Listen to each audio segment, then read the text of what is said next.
Okay, so this week we have 5 problems, and there's a bit of a theme, except for the first one, which is a bit of a warm-up. But it's 4 problems after that. There's a bit of theme, but let's just start with the first problem.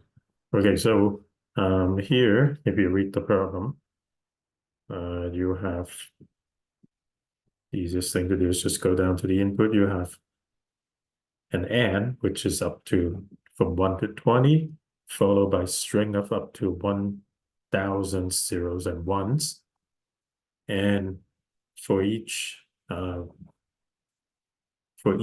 it overwrites, n is the number of times things gets overwritten, everything from 0 gets flipped to a 1, and 1 gets flipped to a 0. And you are basically given the input and the output, and you're asked if the output is correct. So, I mean, you could, because it's numbers, the size of the problem is so small, you could in fact just go ahead and flip every single characters n times if you want. Or you can just simply recognize that if n is odd, then you will basically flip each character. And if n is even, then you'll basically flip forward and flip back, and you'll leave the original string unchanged. So basically all you have to do is to look at n, determine whether it's odd or even. If it's even, then you make sure that the input and output look exactly the same. And if it's odd, you make sure that the output looks exactly the opposite in every single position. So that's really all you have to do for this problem. So here's my code. At the beginning, I read an n, and then I remember whether I'm supposed to be different or not. So this is just a check to see if n is odd. If n is odd, then different is true. That means I expect things to be different. Otherwise, I expect things to be not different, or in other words, the same. I read into 2 strings. They're guaranteed to be the same length, so I just loop through the length of one of them, and I ask if they're supposed to be different, but they're the same, or if they're not supposed to be different, but they're different. If I detect either of these cases, then I return false, or basically output that it failed. If I gone to the whole string, I didn't detect any problems, then I would say it's a CEDA. There are obviously other ways you can do this. You could, for example, say, just check if it's supposed to be different or not. If it's not supposed to be different, just check that S1 and S2 are the same without a loop. You can just use a string comparison. And I guess if it's different, then you can take one of the string, change every bit, and then compare the result to S2. So either way, you can get it. There's not a, and there might be other methods too. As I said, the numbers are so small that you can actually afford to change the string n times if you really want and compare the results. All of them are going to be acceptable for this problem because the problem's relatively small. Okay, so that's a warm-up problem. Now the next problems, we'll start to see the theme of this contest. And so let's see what the problem is. There is an odd land. The country is divided by a odd number of regions, and each region has an odd number of voters. There are 2 political parties in odd land, and the winning party is the one that wins the most number of regions. And the party wins a region, it receives more votes than the other party in that region. So under this system, it's possible that the losing party receives more votes than the winning party. For example, if the 3 regions are 11, 3, and 3, then the party could receive 8, 1, and 1 votes and still lose the election because it wins the first region but loses the last 2. In this case, the losing party actually received the majority of the votes in the total population. So given the configuration of the regions, determine the largest number of votes that you can receive and still lose. So you have up to 999 number of regions, and each region you have up to 999 people. All right. So the idea is that you want to, whatever n is, it's odd. So you're allowed to win n over 2 regions and lose n over 2 the ceiling. Okay, so because n is odd, rounded up and rounded down are different. So if you want to win as many regions as you can and still lose the whole election, you want to win just less than half. And so you must lose just more than half the regions. Now, when you win a region, because you want to get as many votes as possible, you want to win the entire regions. You want to get, when you win, you want to really win. So you want to take every vote.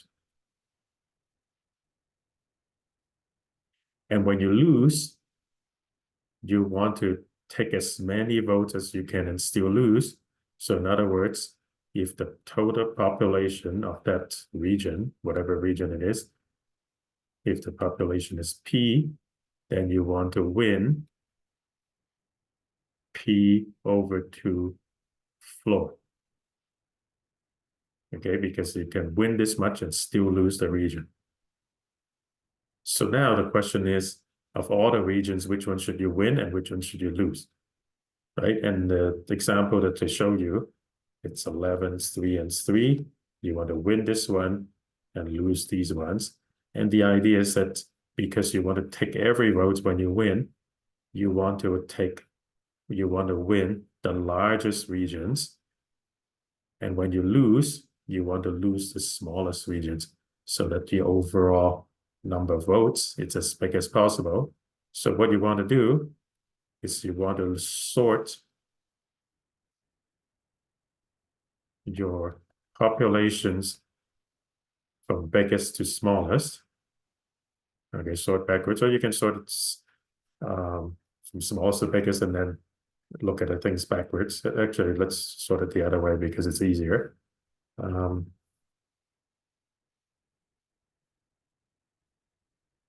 So let's sort things the other way.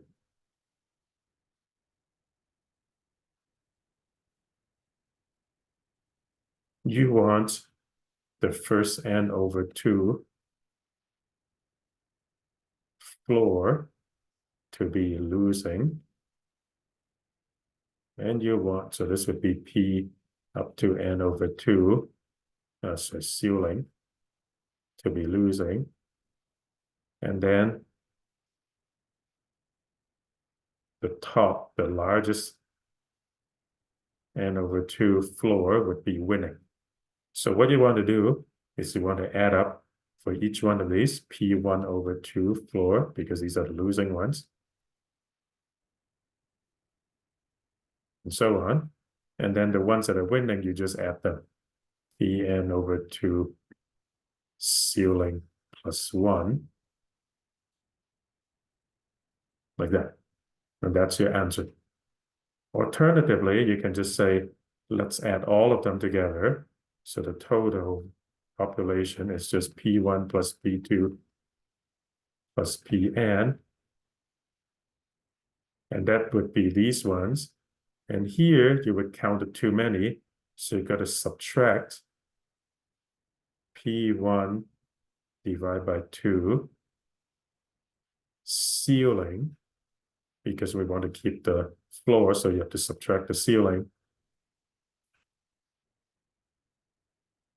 And you subtract up to Pn over 2 ceiling over 2 like this. And that would be the same, because I'm just adding all of them and then I'm taking away the ones that I shouldn't have. Or you can just add them like this. Either way is fine. The only other thing to talk about is how do you compute floor and ceilings in C++.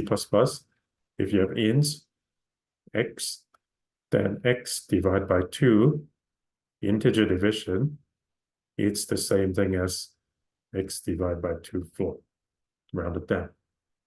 right? Because as long as x is positive, because the integer divide is basically float for positive integers. But what about ceiling? Well, the trick is to do x plus 1. So then again, C++, I cannot write this. The trick is to add 1 and then take the floor divided by 2, because if a number is even, then, so let's say 14. 14 plus 1 divided by 2 is 15, which is 7.5, but 7.5 is really 7 when you round it down. So 14 divided by 2, it's still 7, even when you round it up. But if it's 15, if it's odd, then this 15 plus 1 is going to push it to the next integer. So when you divide 15 plus 1 by 2, it's going to be 8. So 15 divided by 2 is 7.5, and when you round it up, it is 8. So that's the trick, is that if you want to divide x divided by 2 rounded up, you can do this by using integer division by adding 1 before you divide. And more generally, let me be more general, than instead of just dividing by 2, you can do this trick with dividing by anything.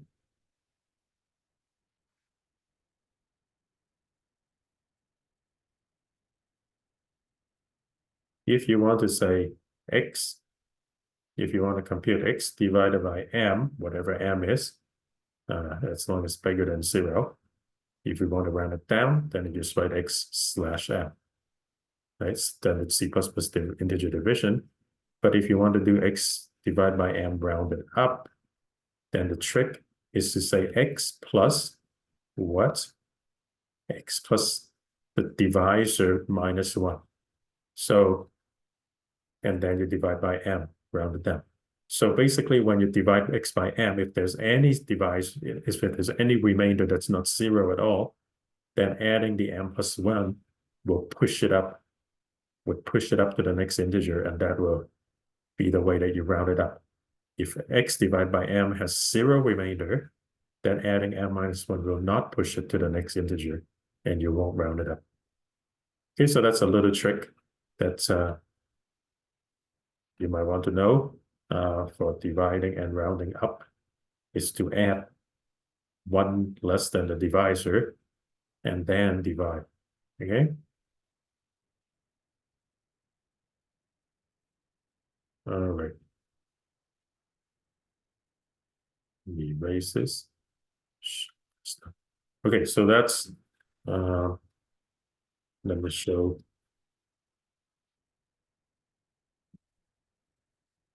So here's the problem.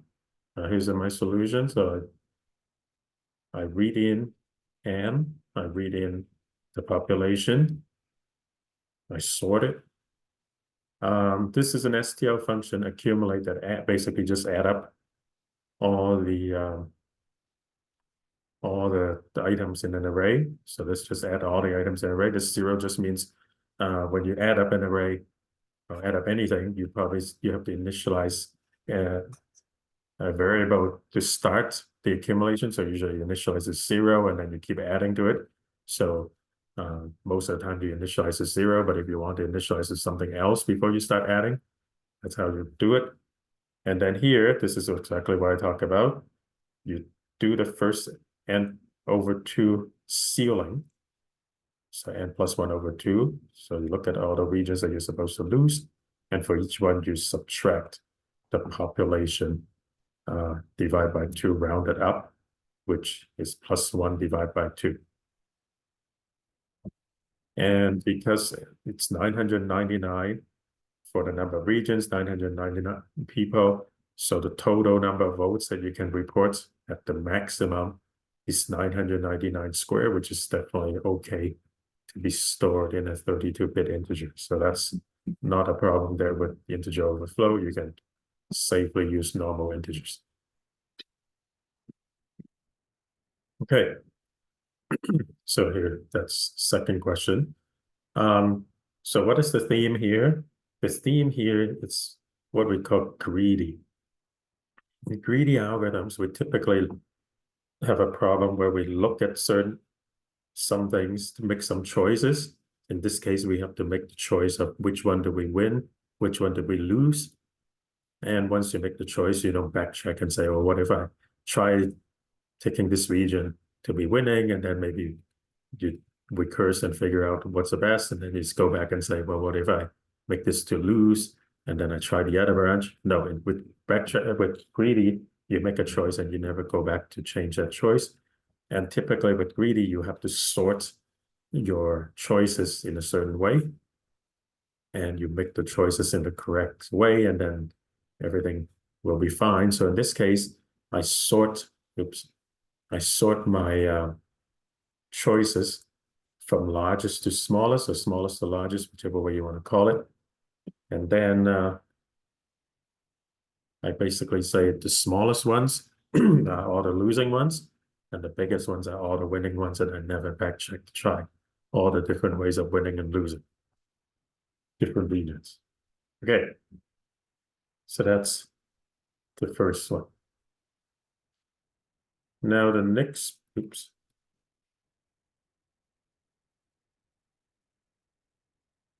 Okay, the problem C, it's called watering grass. You have N sprinklers installed in a horizontal strip of grass, L meters long and W meters wide. Each sprinkler is installed at the horizontal center of the line of the strip. For each sprinkler, we're given its position as the distance from the left end of the water line and its radius of operation. What is the minimum number of sprinklers to turn on in order to water the entire strip of grass? So they give you an example. You have different circular regions that the sprinkler can cover. Each sprinkler can cover, and then you're supposed to figure out which ones you want to turn on. Maybe you don't have to turn on every one of them in order to cover everything. So for example, here, if you turn on this one and this one, then you don't actually have to turn on this one that's in between. All right, so the input consists of at most 35 cases. The first line for each case contains larger integer numbers N, L, and W. N is up to 10,000, L is up to 10 million, and W is up to 100. And the next N lines contain two integers giving positions, which is X, the radius, which is where the center of the sprinkler is, and the radius of that sprinkler.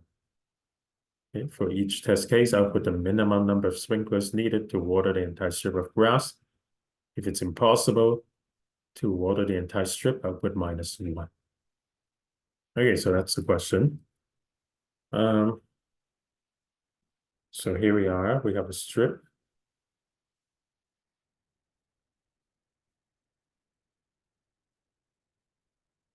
From here to here, the distance is L, and this width, it's W, and then in the center line, where all the sprinklers are. So maybe a sprinkler here, sprinkler there, and each one of these can have different radius. All right. So, I mean, you could, I suppose, try all possible subsets of sprinklers, and for each subset, see which region it covers, and then see if the whole thing is covered, and then try to find a subset that has the smallest number of sprinklers turned on, but N is, if you do it like this, number of subsets of N thing is 2 to the N, that's the power set. And when N is at most 10,000, that's basically impossible, right? This exponential approach is basically impossible for anything more than 20 something. Okay, 2 to 20 is already a million, and 2 to 30 is already too much. So that's just bad. Okay, so forget about that. Now, there are a couple of issues. The first issue is actually, if you're given a sprinkler, and this is X from the left side, and you have a certain radius,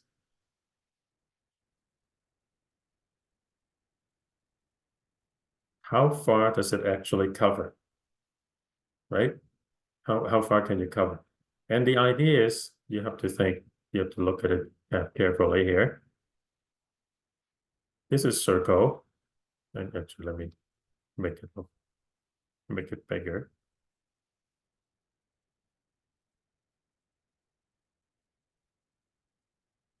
So here's a circle.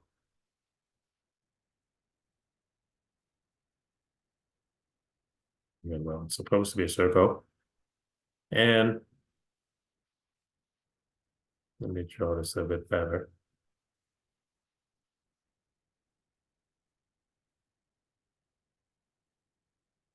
And when you look at x, so this is x.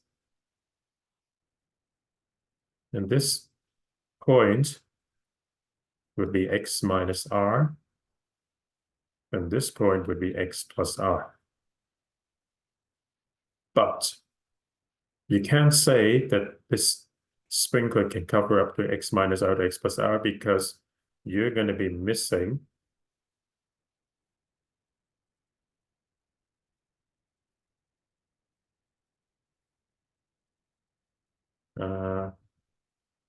you're going to missing this chunk, right? You're going to be missing this and this and this, right? So the next sprinkler cannot just start from here because you'll be missing all of these ones.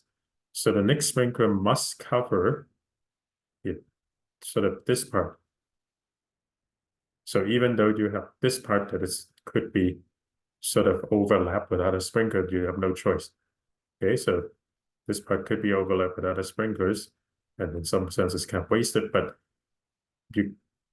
because you have to cover the entire strip, here is where you can really cover. Okay, so it's not to x minus r, but it's something else. The question is what, right? So let's look at it maybe a bit more.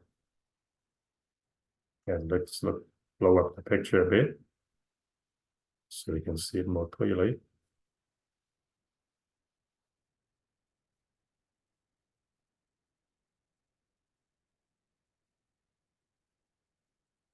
So here's a strip. Actually, it could be longer in either side. We don't actually care. The only thing we care is that this here you have a radius of the circle. It goes, yeah. Why can't I draw a circle properly? It could go kind of like, well, okay. This is supposed to be a circle. Okay, now what you want, if I can actually draw a circle properly.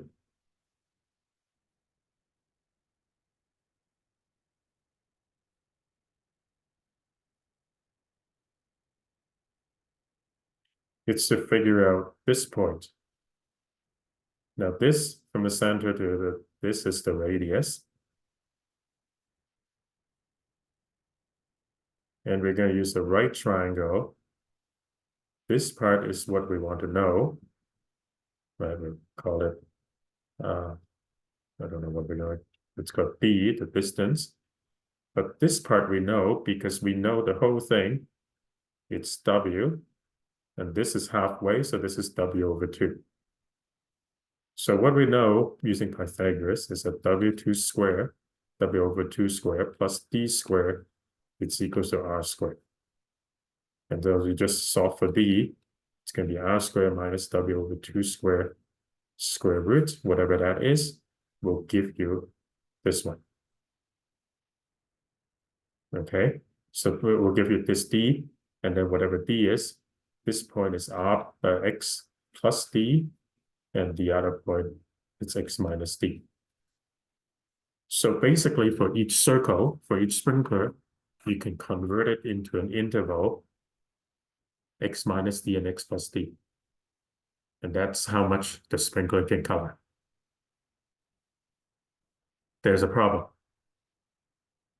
Whenever you take a square root, you must satisfy yourself that you're not going to attempt to take the square root of a negative number. how can this be negative? If R is less than W over 2, then this can be negative and you're in trouble. So what does that mean? Right? If R is less than W over 2, right? Remember that this is W over 2. So if the radius is less than W over 2, that means a circle doesn't even cover the entire width of this strip of grass.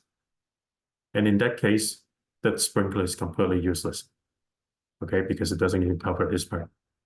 So in the case where the sprinkler is less, the radius is less than W over 2, you simply ignore that sprinkler. There's no way it can ever happen. So you can just get rid of it. If you get rid of all of those, then you never have this problem to deal with. And then D would always be at least 0. Okay, so that's the first part. We figure out what interval each sprinkler can cover. So now we have changed our problem. So this is 0 to L. And now each sprinkler, we're going to have a bunch of these intervals.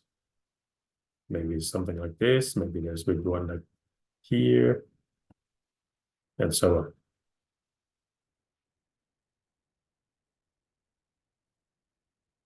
Like this. And maybe you have a bunch of straight intervals. And when you have intervals on a line, the typical thing that we do is we try to scan these intervals from left to right. And the standard thing that we do is we usually like to sort the intervals in increasing, sort by increasing left endpoint.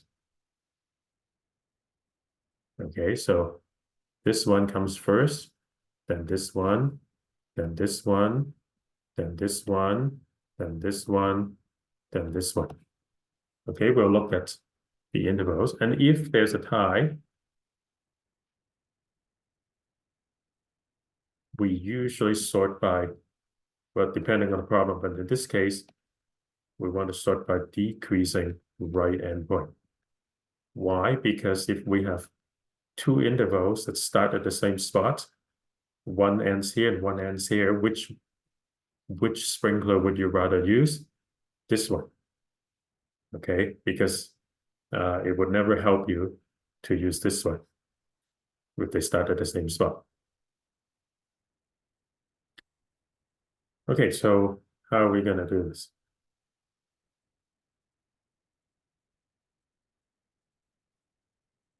So first, we're going to assume that all intervals start at 0.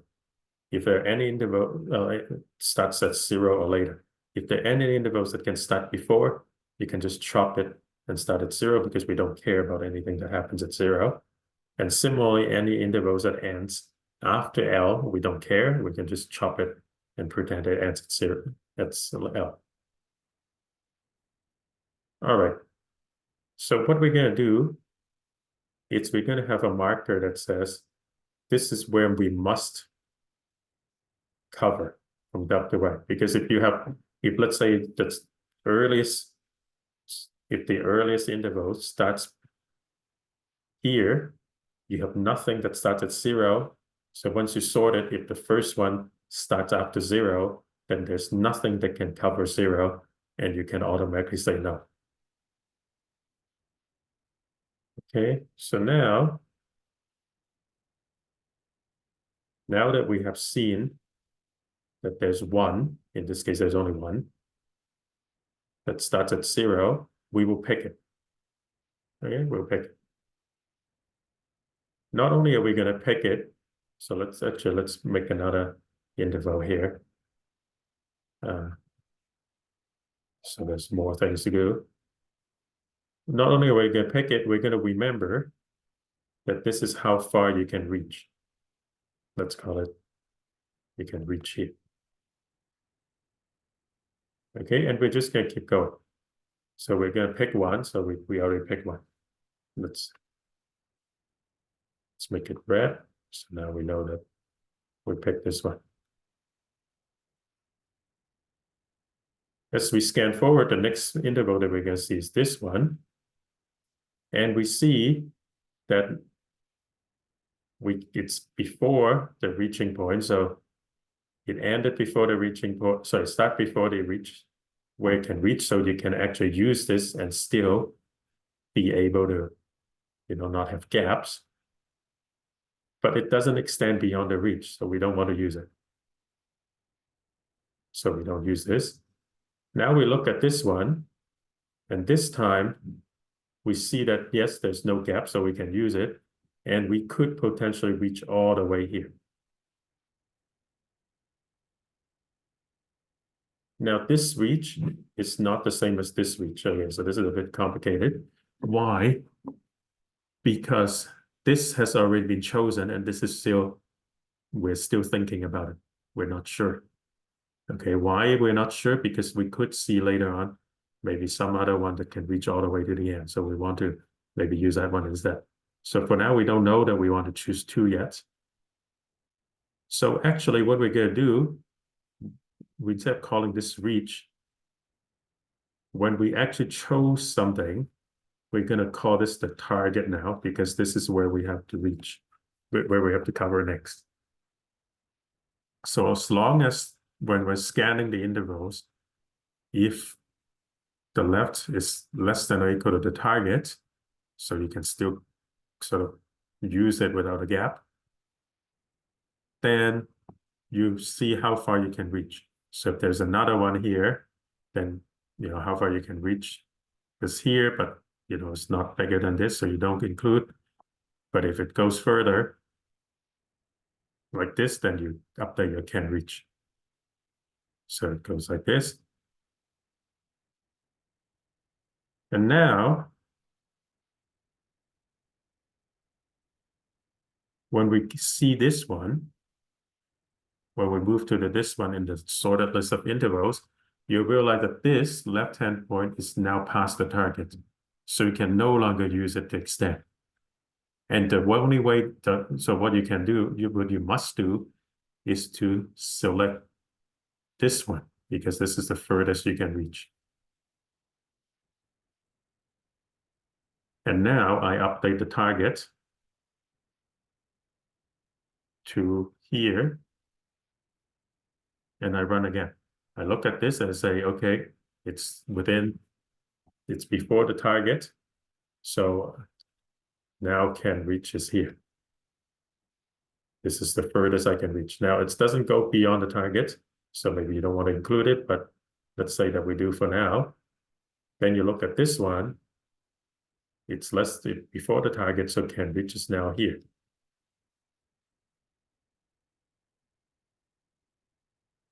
And then 5, the next one, it's now beyond the target, so we can't use it.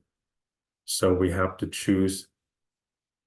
So now we have to make the decision, choose this one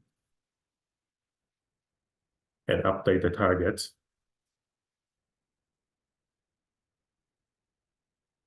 And then keep on doing the can reach, and then you eventually also cover this. And then at the end, you basically say, have you reached the end? And that's basically what you have to do. There are a couple of other really tricky issues.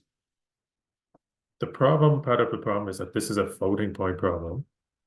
So if you have an interval like this, and this is your target, and then later on you have something that's like this, that's exactly the same. So if this is, I don't know, 2.3, and this starts at 2.3, you think that you should be able to use it because there's no gap.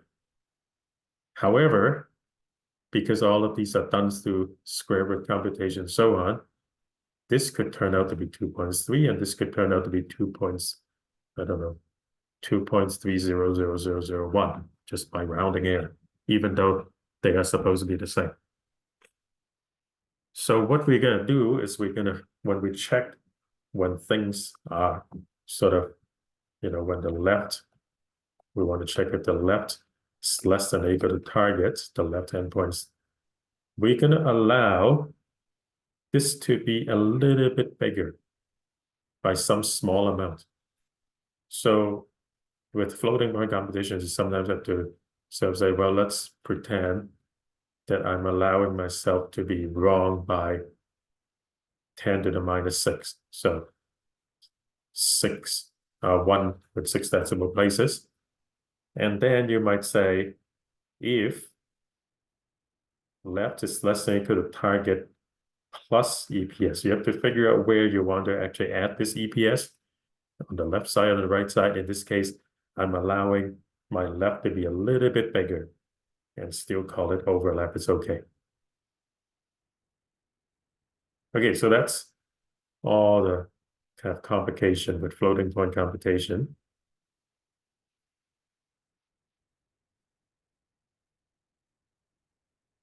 So here's how I do this. This is a lot more complicated. So first of all, I have a main function that basically loops through all the cases. And every case starts with 3 numbers, unless you cannot read it, and then there's NF5. So here, at the very beginning of solve, I try to read 3 numbers, and if it's not successful, so look at the read operation. If it returns false, that means it's not successful, so I return false. Otherwise, I do whatever I need to do, and then I return true at the end. Okay, now I'm going to have this class called interval. Each interval has a left and right endpoint. And if you give me the x and r, the location and radius, and then the length and width of the strip of grass, then I'm going to compute this r over 2, sorry, r square minus w over 2 square root. But I only do that if this is not true. And if this is not true, I'm just going to make the left, I'm just going to create an interval where that is far beyond the length of the strip. So basically it makes it invalid.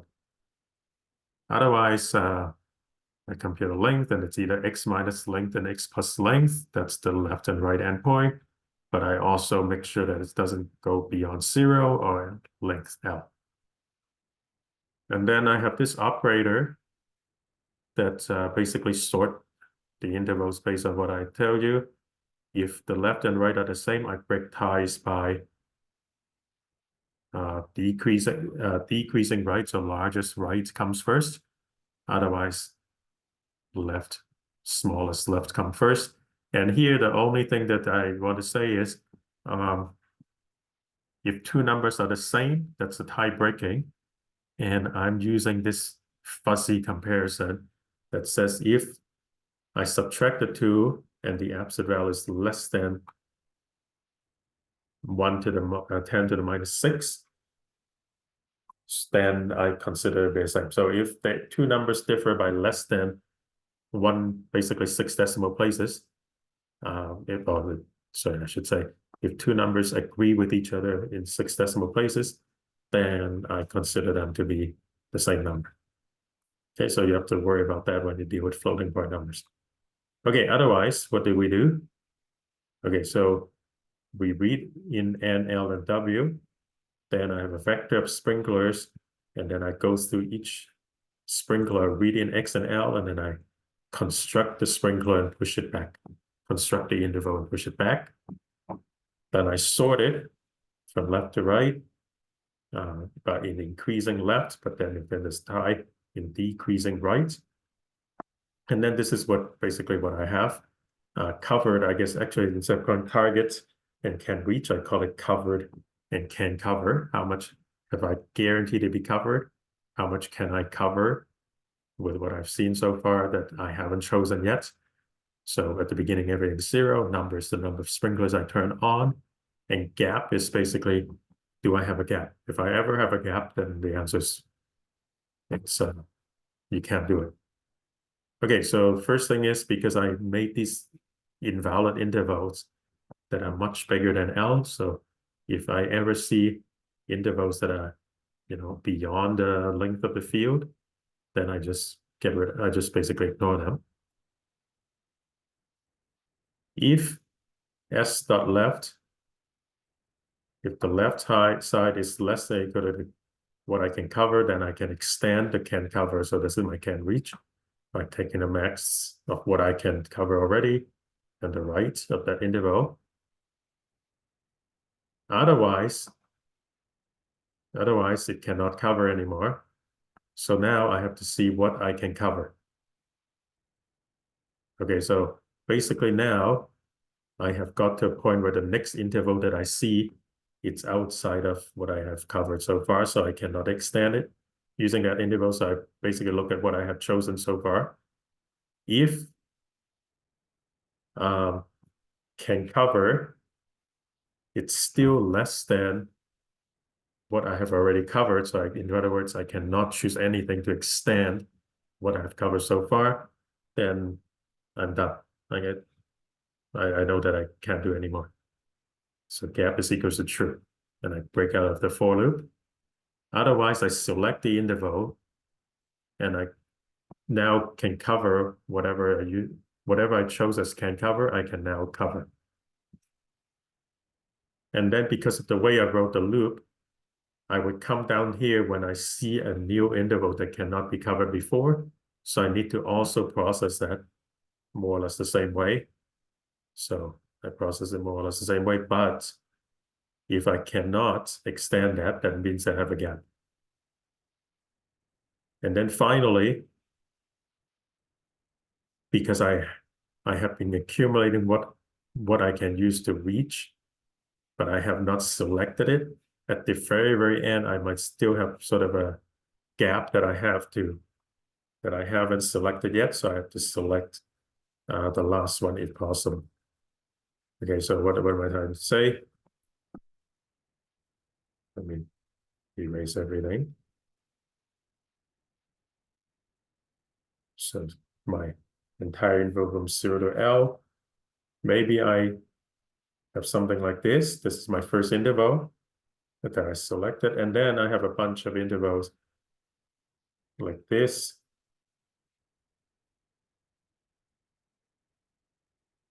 Well, like this and so on.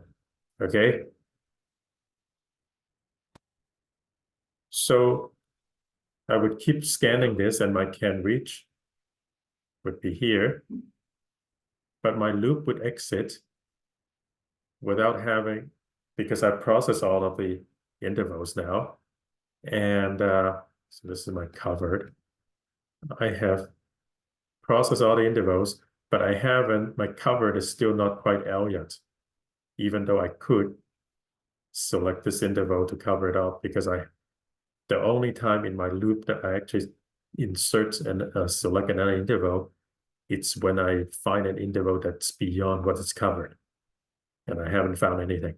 So I could be running it, finish the loop, and I still have something that I can reach, but I haven't selected yet. So at the end of the loop, after finishing the loop, I have to look and possibly select one additional interval. And then if at the end, I want to make sure that after I've done everything, so here, I just say if covered, if what I'm covering, what I have already covered is less than the total length, but that can cover, can reach the length, then I'm just going to select that one additional interval. And then at the end, I will ask if I have managed to cover everything.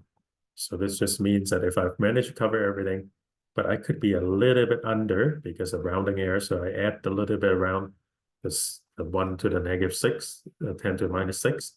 And if that reaches L, then that means I can cover it.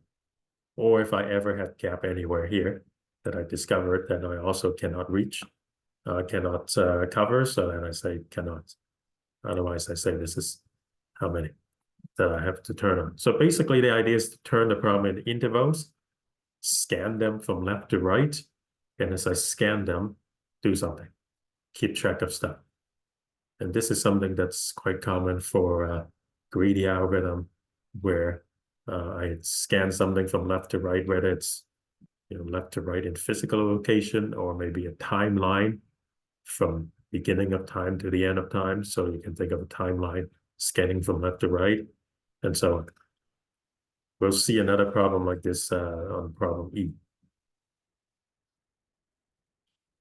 Okay. The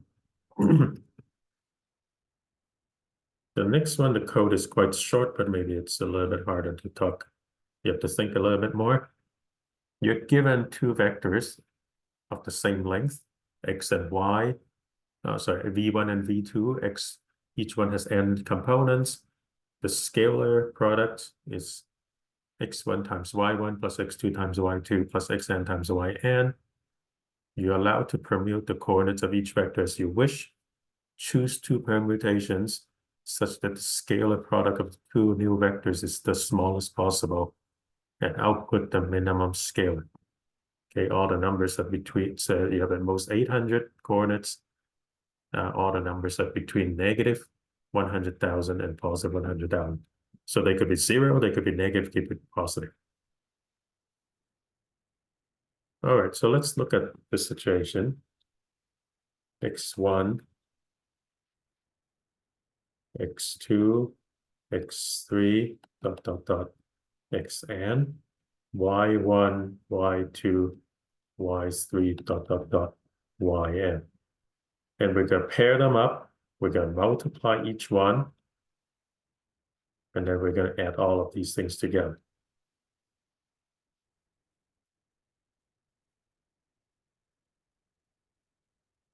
And you want the final answer to be as small as possible. Now, to tell you that you can permute each of these any way you like. And actually, when you permute two different things, you actually don't need to permute two different sequences. You can just fix one sequence and permute the other. There's no need to permute both. So what I'm going to do, just to make things simpler, is to sort the first one so that it's in increasing order. Just give it order. And now the question is, what order should I put the y's to match it up with x? The x is in increasing order. So what we're going to do in such things, when we look at orders, a common thing to do is to just look at two consecutive things. Doesn't matter which one, maybe these ones. Okay, doesn't matter if it's these pair or any other pair.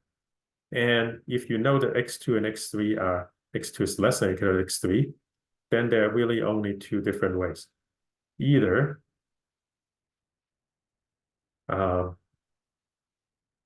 so let's see here.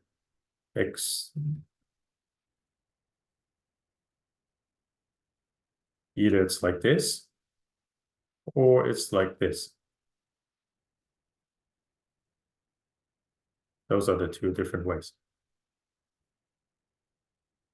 Which one is better? Which one is smaller?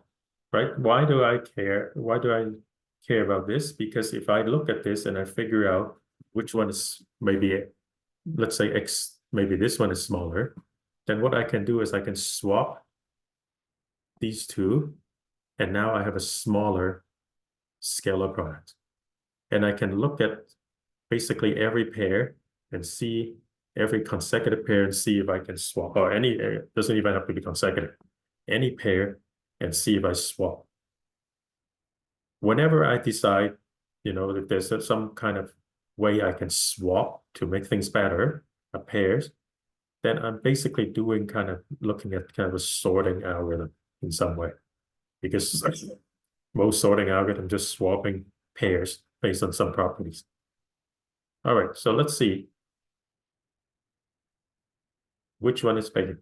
So how do I know which one is bigger? The standard thing to do is I subtract and see whether it's positive or negative. So I take this and subtract and see what happens. If it's negative, then the second one is bigger. If it's positive, then the first one is bigger. So when I subtract things like this, then I'm going to basically try to, factor stuff. So for example, I will see that I have x2, y2 minus y3 plus x3, y3 minus y2, like this, right? And then I can factor again if I recognize that this is just negative of the other one. So this would become x2 minus x3, y2 minus y3, like this. All right. Now, we know that x2 minus x2 less than x equal to x3. So this is less than or equal to 0. If y2 is also less than y3, then that's less than or equal to 0. And the whole thing will become greater than or equal to 0 because you have two numbers that are less than or equal to 0. When you multiply, it's going to be greater than or equal to 0. In other words, this is going to be bigger. This is going to be bigger if y2 is less than or equal to y3. So if we sort the y's in the same order, that's actually bad because you can get a better result by swapping. And then if you look at the flipping it, right? If instead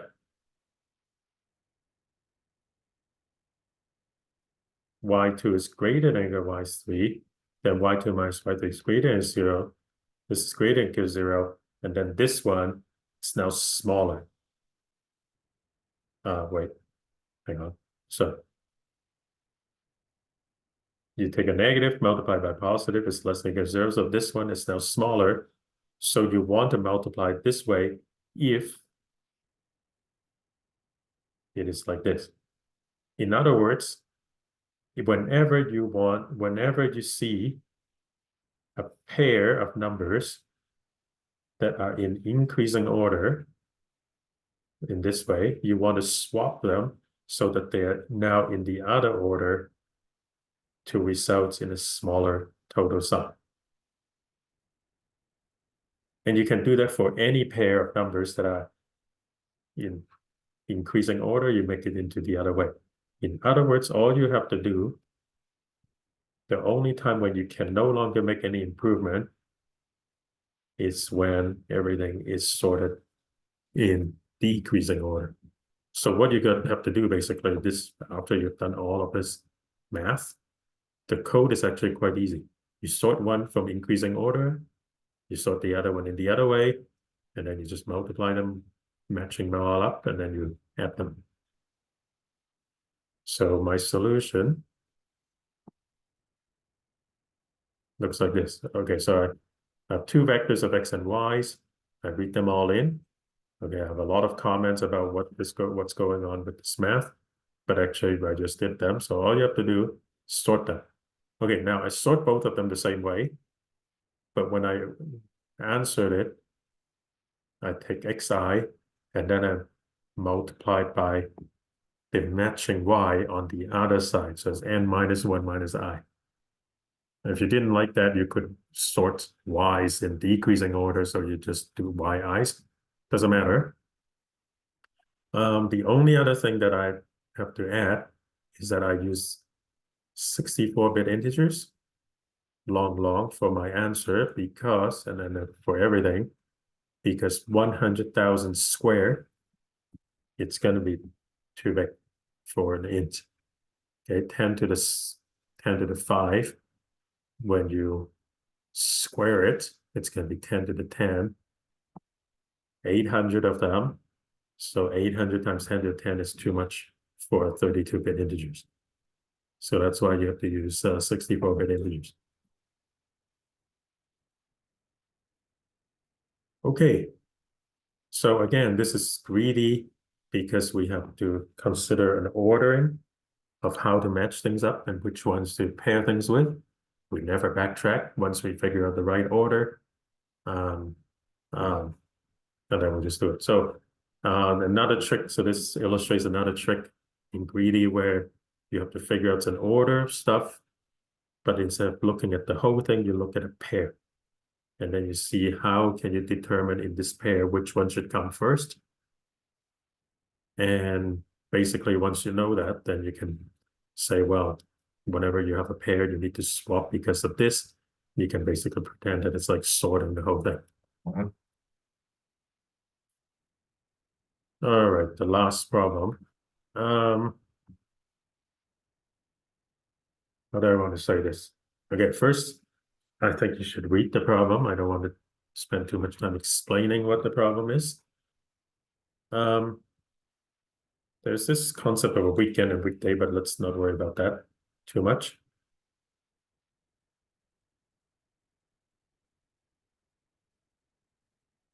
So I have days, day 1, day 2, day 3, up to, I think, day 100 are the days that you can possibly move pianos. Some days, if you worry about weekends and weekdays, are not possible.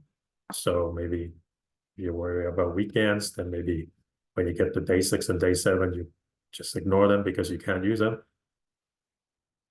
But let's not worry about that for now.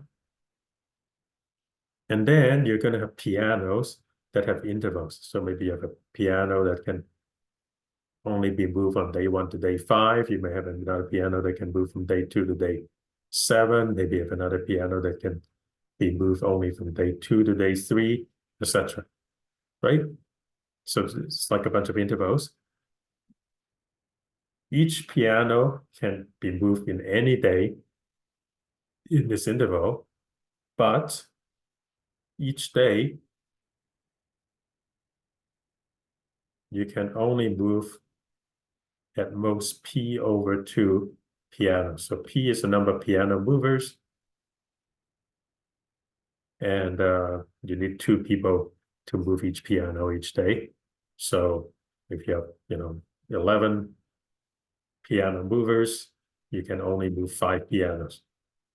So let me say round it down. All right, so what are we going to do? We're going to look at day 1, and we're going to say, okay, you have to move this piano. But you can move this piano. So when I see day 1, maybe there are more pianos that I can move. Maybe I have a bunch of pianos I can move on day 1. So there are 4 of them, but maybe I can only move 2 pianos. Maybe I only have 4 piano movers. So on day 1, which 4 of these pianos I can move? I cannot move these 2. So all the ones that I can move are these 4.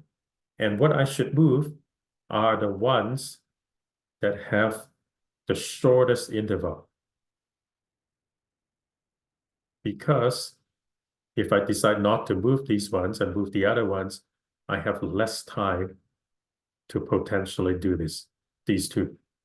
Whereas these 2, I have more time later on potentially to get them. So at every single spot, I would say these are the pianos that I still need to move and I could move at this time. And I'm going to grab all of the ones that I can move, as many as possible, but when I cannot take them all, I'm going to take the one that expires as early as possible. It will never help you to take the ones to skip the one that can expire sooner. I guess that's the way to think about it. I'm not going to prove formally, sort of intuitive, that if you can take any of these 4, you should take the one that expires more for earlier. So you would get rid of this, and then on day 2, you'd add these 2. So now you still have 4 pianos that you can move, and you would choose this one because this expires earlier and this expires earlier. And on day 3, you would add all the ones that you can now move, but in this case, there's no more. And then you would say, let's take these 2 because these are the 2 left that I have to move, and that's it. If at any point you have reached the end, when you're scanning from days, you're on this day and you still have a piano that you haven't moved, and the day is already gone, well, then that means you could never move this piano because something else, it's always preempting it. And so you're done. That's it.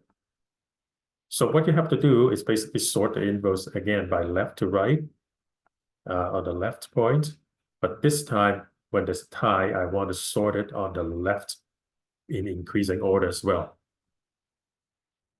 And as I scan from left to right, I'm going to add all the pianos that can now move, keep track of all the right endpoints,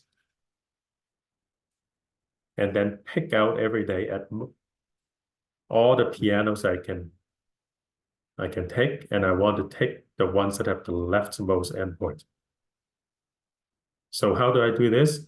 What I'm going to do is I'm going to keep track of the pianos I can move, and I'm only going to keep track of the right endpoints in a priority queue. And this will allow me to easily figure out which one is the smallest. And that's essentially what I have to do. So let's look at the code.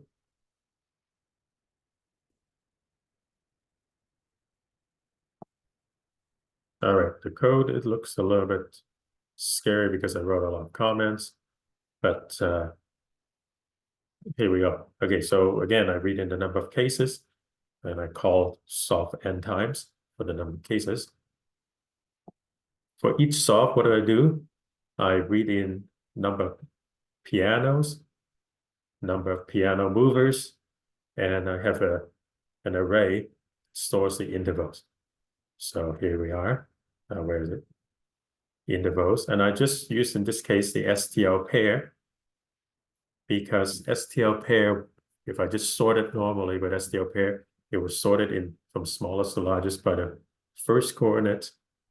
And if there's a tie, sorted by smallest to largest in the second coordinate. So I don't have to write my own. Then I'm going to read in all my intervals. I'm going to sort them. And then I'm going to ask, can I do it? Now,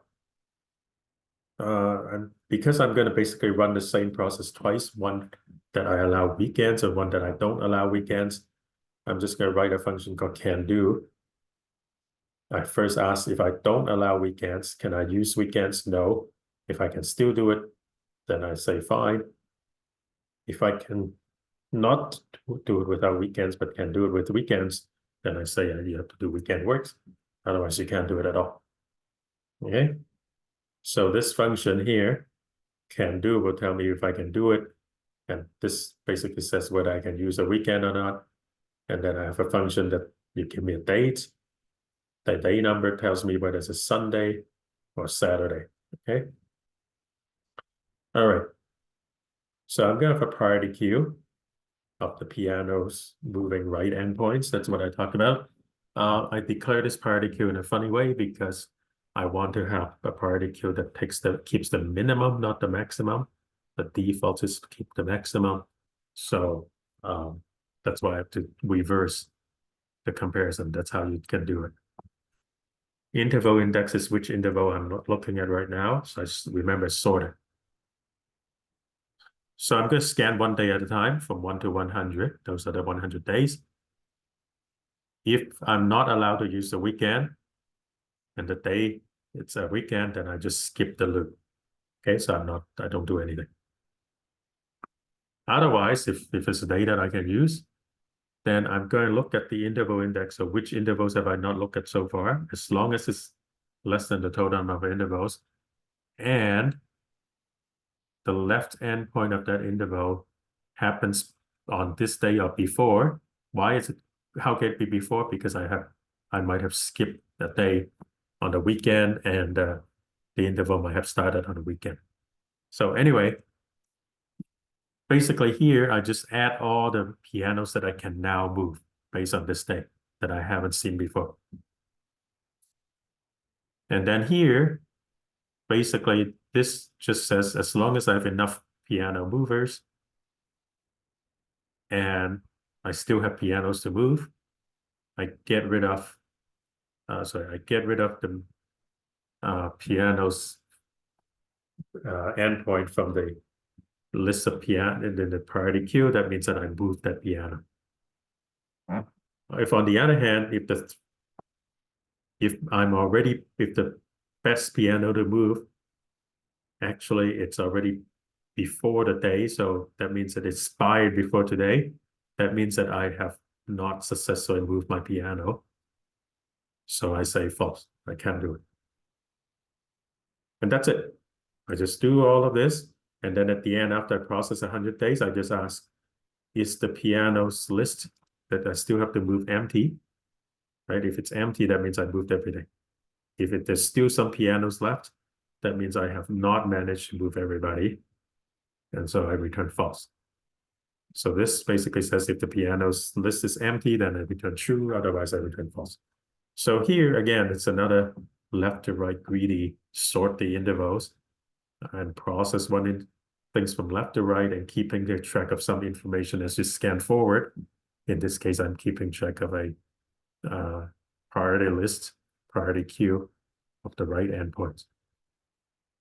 Okay, so this set, it's sort of a greedy algorithms. You sort things in a certain order. You make decisions that way, and it kind of have this theme. So hopefully you now have seen a little bit of greedy algorithms. And I guess next week I'll have another set that talks about something else. All right. And as usual, all of my solutions are on GitHub, so you can take a look. I try to write a little bit more comments this time if you want, but in any case, feel free to ask me questions either on Discord or email or whatever if you need any help. All right, see you next week.